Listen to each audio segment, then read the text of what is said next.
Piece of shit, ওটা আবার দেশ নাকি?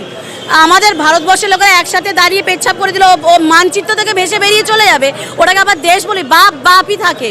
আমি নিশ্চিত মনে হয় বিজেপি নেতা শুভেন্দু অধিকারীর রক্ষিতা হবে, নইলে এরা আমাদের বাংলাদেশকে পেশাব সিট বলে কিভাবে? ভারতীয়দের আবার কোনো পেশাব সিট আছে নাকি?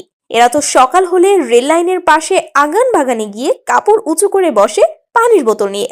আমরা বাংলাদেশিরা যদি তোদের কাছে পেশাব সিট হয়েও থাকি, তাহলে তোদের এত চুলকানি কিসের?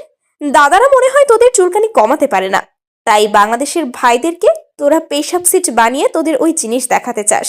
একবার চিন্তা করে দেখুন, কত বড় নির্লজ্জ না হলে একজন নারী হয়ে এভাবে মিডিয়ার সামনে দাঁড়িয়ে পতিতালয়ের পতিতার মতো কথা বলতে পারে। আসলে এরা তো ছোটবেলা থেকে রাস্তাঘাটে রেল লাইনের ধারে আগান বাগানে বসে টয়লেট করার অভ্যাস, তাই এদের কোনো লজ্জা শরম নাই। আমার তো মনে হয় এদের ধারে কাছে গেলে দুর্গন্ধ বেরোবে এদের শরীর থেকে, রাস্তার কুকুরও পালাবে এদের শরীরের দুর্গন্ধে। আর তোরা কথায় কথায় বলিস তোরা চাল পেঁয়াজ না পাঠালে নাকি আমরা বাংলাদেশিরা মরে যাব। আমাদের বাংলাদেশিদের প্রশ্ন, তোরা পাঠাস কেন চাল পেঁয়াজ? আসলে কথা হচ্ছে, আমরা বাংলাদেশিরা তোদের কাছ থেকে চাল পেঁয়াজ আমদানি করি বলেই তোরা এখনো কুকুরের মতো ঘেউ ঘেউ করার সুযোগ পাস। আমরা টাকা দিয়ে তোদের কাছে জিনিস কিনি, আর তোরা আমাদেরকেই ঘেউ ঘেউ করিস। কুকুরকে কিভাবে শায়েস্তা করতে হয় বাংলাদেশি মানুষ এখন জানে। আমরা যদি ভারতে না যাই, ভারত থেকে কোনো পণ্য আমদানি না করি, তাহলে 10 দিনের মধ্যে ভারতের হাগামুতা বন্ধ হয়ে যাবে। দেখছিস না ইতিমধ্যে ভারতের ব্যবসার কি করুণ অবস্থা? ঠেলা সামলাতে না পেরে পথে বসার মতন অবস্থা ভারতীয় ব্যবসায়ীদের। কৃষকরাও নেমেছে আন্দোলনে। এখন তো মনে হয় তোদের ইন্ডিয়ার রাজুদার 3টে পরোটা, একটা সেদ্ধ ডিম, আনলিমিটেড তরকারি বিক্রি করবে 10 টাকায়, আর ভারতের কৃষকরা তোদের উৎপাদিত আলু পেঁয়াজের দাম না পেয়ে রাজুদার দোকানের প্লেট পরিষ্কার করবে। বাংলাদেশকে মুতে ভাসাতে গিয়ে তো তোদের হাগামোতা বন্ধ হয়ে গেল।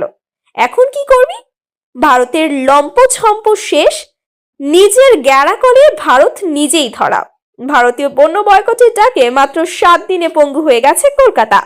ভারতের কলকাতা এখন কার্যত এক ভুতুড়ে শহরে পরিণত হয়েছে। নিউ মার্কেট ফাঁকা, হোটেলের রুম খালি, আর হাসপাতালগুলোতে যেন নীরবতার ঢেউ। সাথে সাথে হসপিটাল মালিকদের দিশেহারা অবস্থা বাংলাদেশিদের অভাবে। ভারতের এখন পায়ে ধরার মতো অবস্থা বাংলাদেশিদের। ঠেলা সামলাতে না পেরে কান্নাকাটি শুরু করে দিয়েছে কলকাতার নিউ মার্কেটের ব্যবসায়ীরা। আমার দুটো হোটেল রয়েছে, প্লাস আমার একটা রেস্টুরেন্ট রয়েছে।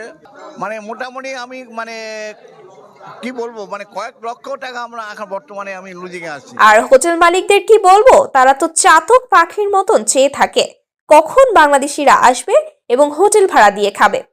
এমনকি তোদের এসব হোটেল মালিকরা বাংলাদেশিদেরকে নিরাপত্তা দেওয়ার কথা বলেও আসতে বলছে তাদের দেশে। মতন আমার সহপাঠীরা যারা আছে তারাও ডুবতে বসেছে। আপনারা ইন্ডিয়াতে আসুন, আপনারা কলকাতাতে আসুন, আপনাদের জন্য কলকাতা সেফ জায়গা। আবার তোরা বলিস আমাদের দেশ প্রস্রাব করে দিলে নাকি ভেসে যাবে। হ্যাঁ, আর ইদানিং আবার নতুন করে তোদের আরো এক ফুটো নেতা বলতে শুরু করেছে ভারতের পণ্য না গেলে বাংলাদেশিরা না খেয়ে মরবে। ভারতের পণ্য না গেলে না খেয়ে মরবে। এই তোদের মতো কিছু পিতৃ পরিচয়হীন অবৈধ সন্তান আছে বলেই ভারতের এখন এই অবস্থা। এছাড়া ভারতের কেন্দ্রীয় ব্যাংকের এক প্রতিবেদনে বলা হয়েছে বাংলাদেশি পর্যটক কমে যাওয়ায় ভারতের বৈদেশিক মুদ্রার রিজার্ভ হ্রাস পেয়েছে। পর্যটন শিল্পে বড় ধরনের আঘাত লেগেছে।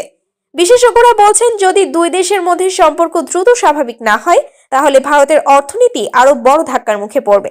দর্শকদের উদ্দেশ্যে প্রশ্ন, আপনারা কি মনে করেন দুই দেশের সম্পর্ক স্বাভাবিক করতে কি পদক্ষেপ নেওয়া উচিত?